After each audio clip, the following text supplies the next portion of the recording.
morning students, welcome to Shri Radha Vallabh Academy, class 10, subject Hindi, part 1, Netaji का चश्मा। सबसे पहले आप लोगों को ये बता दूं, आपकी दो बुक हैं, क्षितिज और कृतिका। क्षितिज के दो भाग हैं, गद्यखंड और पद्यखंड।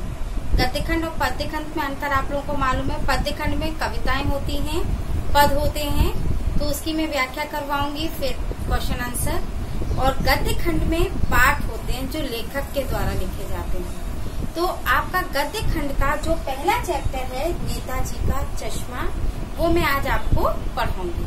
सबसे पहले आपको ये पता होना चाहिए कि इस पाठ में है क्या। ये बहुत एक रोचक कहानी है, केवल एक कहानी है, लेकिन इस कहानी के माध्यम से जो लेखक हैं वो कुछ शिक्षा दे, मतलब केवल एक ये बात बताना चाहते हैं कि देशभक्ति के लिए हष्ट-पुष्ट होना या फौजी होना वो आवश्यक नहीं है। देशभक्ति का जो संबंध है वो मन की भावना से है। और ये भी जरूरी नहीं है कि देश में ही देशभक्ति, बड़े देश में ही देशभक्ति दिखे, वो एक छोटे से कस्बे में भी दिख सकती है। ये एक कहानी है छोटे से कस्बे की, जहाँ पर एक मूर्ति है सुभाष चंद्र बोस की, और उस सुभाष चंद्र बोस की मूर्ति पर जो जिसने वो मूर्तिकार है वो मूर्ति बनाई है, तो मूर्ति में टोपी है, बटन वगैरह सब कुछ है, लेकिन उनकी आंखों पर चश्मा लगाना वो भूल गया, या फिर जल्दबाजी में उसने वो चश्मा नहीं लगाया। तो वो चश्मा न लगने से एक चश्मा बेचने वाला कमजोर सा एक व्यक्ति है जो वहाँ पर चश्मे की मतलब एक लगाता था, दुकान सी लगाता था, और उसको वो मूर्ति अधूरी सी लगती थी। सुभाष चंद्र बोस की मूर्ति अधूरी सी लगती थी, तो उसके मन के अंदर कुछ अच्छा नहीं लगता था। उसे लगता था कि ये मूर्ति अधूरी है, तो वो उस मूर्ति को पूरा करने के लिए अपने एक चश्मे के उसमें से एक चश्मा वो लगा देता था, और वो चश्मा जब बिक जाता था तो वो दूसरा चश्मा लगा देता था। के अंदर एक जो उसकी देशभक्ति की जो भावना थी वो इसमें पूरी एक आपको मैं अभी स्टोरी जो है कहानी एक्सप्लेन करूंगी, लेखक का परिचय भी बताऊंगी, क्योंकि आपको पाठ से पहले लेखक के परिचय के बारे में भी पता होना चाहिए जिसने ये कहानी लिखी है। तो सबसे पहले मैं आपको लेखक का परिचय बताती हूँ। अब उनके जीवन परिचय पे आते हैं। सबसे पहले इस कहानी के जो लेखक हैं स्वयं प्रकाश, उनके जीवन परिचय पे ध्यान दीजिए। स्वयं प्रकाश का जन्म सन 1947 में इंदौर मध्य प्रदेश में हुआ। मैकेनिकल इंजीनियरिंग की पढ़ाई करके एक औद्योगिक प्रतिष्ठान में नौकरी करने वाले स्वयं प्रकाश का बचपन और नौकरी का बड़ा हिस्सा राजस्थान में बीता। फिलहाल स्वैच्छिक सेवानिवृत्ति के बाद वे भोपाल में रहते हैं और वसुधा पत्रिका के संपादक से जुड़े हैं। इनके 13 कहानी संग्रह प्रकाशित हो चुके हैं, जिनमें सूरज कब निकलेगा, आएंगे अच्छे दिन भी, आदमी जात का आदमी और संधान उल्लेखनीय है। उनके बीच में विनय और ईंधन उपन्यास चर्चित रहे हैं। उन्हें पहल सम्मान, वनमाली पुरस्कार, राजस्थान साहित्य अकादमी पुरस्कार आदि पुरस्कारों से पुरस्कृत भी किया जा चुका है। अब सीमाओं से घिरे भूभाग का नाम ही देश नहीं होता, देश बनता है उसमें रहने वाले सभी नागरिकों, नदियों, पहाड़ों, पेड़ पौधे, वनस्पतियों, पशु पक्षियों से, और इन सबसे प्रेम करने और उसकी समृद्धि के लिए प्रयास करने का नाम ही देशभक्ति है। ऐसा ही इन्होंने लेखक ने अपनी इस कहानी में नेताजी का चश्मा जो कहानी है उसमें कैप्टन चश्मे वाले के माध्यम से देश के करोड़ों नागरिकों के योगदान को रेखांकित करती है, जो इस देश के निर्माण में अपने अपने तरीके से सहयोग करते हैं। कहानी यह कहती है कि वह बड़े ही नन्हे बच्चे भी इसमें शामिल हैं। तो अब हम अपनी कहानी एक्सप्लेन करती हूँ, उस पर ध्यान। अब इस कहानी को मैं एक्सप्लेन कर रही हूँ। कहानी है, एक हालदार साहब एक कंपनी में काम करते थे। वो रोज उस कस्बे से गुजरा करते थे। कस्बा छोटा था, अधिकतर मकान वहां पर कच्चे थे। एक नगर पालिका भी थी।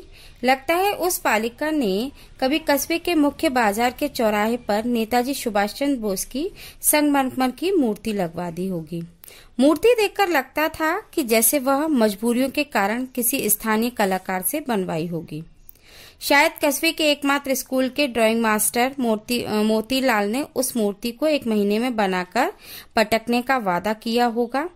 मूर्ति टोपी से कोट के बटन तक की थी, यानी कि थोड़ी छोटी सी थी। उस मूर्ति को देखकर ऐसा लगता था जैसे अभी सुभाष चंद्र बोस का नारा लगाएगी, जैसे तुम मुझे खून दो मैं तुम्हें आजादी दूंगा।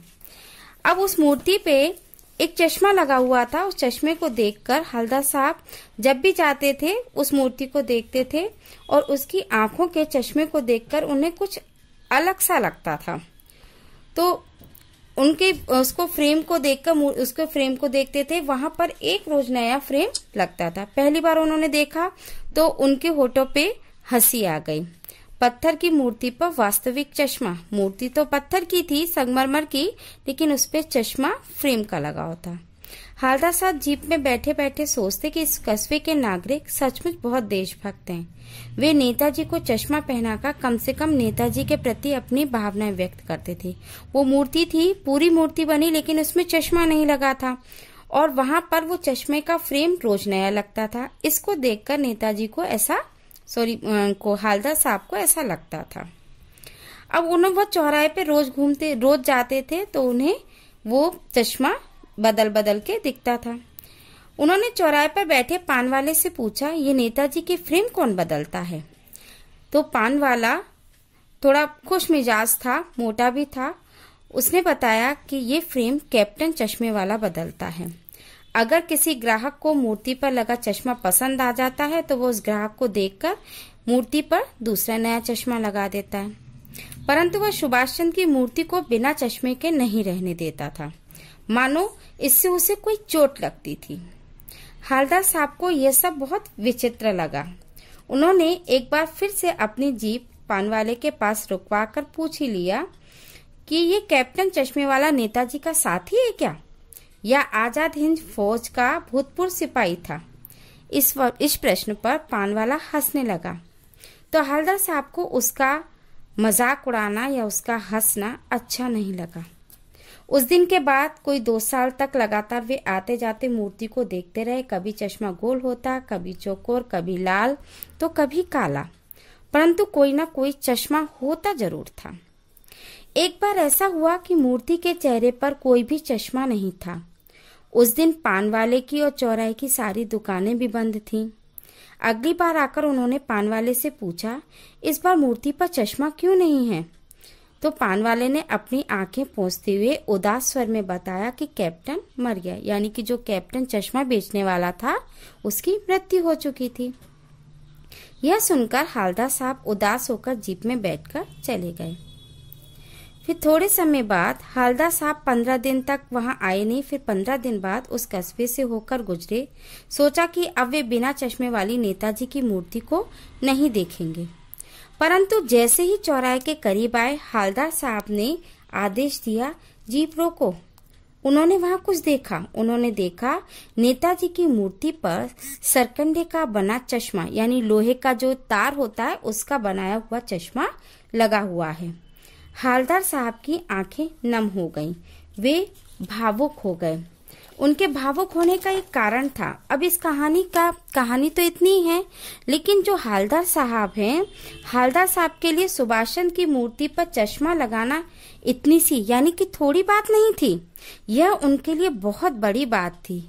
यह बात उनके मन में आशा जगाती थी कि कस्बे में अभी भी, यानी कि एक ही कस्बे में नहीं, कस्बे कस्बे में देशभक्ति जीवित है। देश की नई पीढ़ी में देश प्रेम जीवित है। इस खुशी और आशा से वे भावुक हो उठे। तो इस कहानी में ये बताया गया है कि जरूरी नहीं है कि उनका साथी होना या फौजी होना या हष्ट पुष्ट होना ही जरूरी है। देशभक्ति प्रत्येक व्यक्ति में है, एक छोटे से बच्चे में भी, क्योंकि बाद में उसकी मृत्यु, कैप्टन की मृत्यु के बाद एक छोटे बच्चे ने एक तार के सरकंडे का चश्मा बनाकर लगाया था। तो देशभक्ति जो है वो कस्बे कस्बे में और एक बड़े से लेके छोटे बच्चे तक में विद्यमान है। Thank you.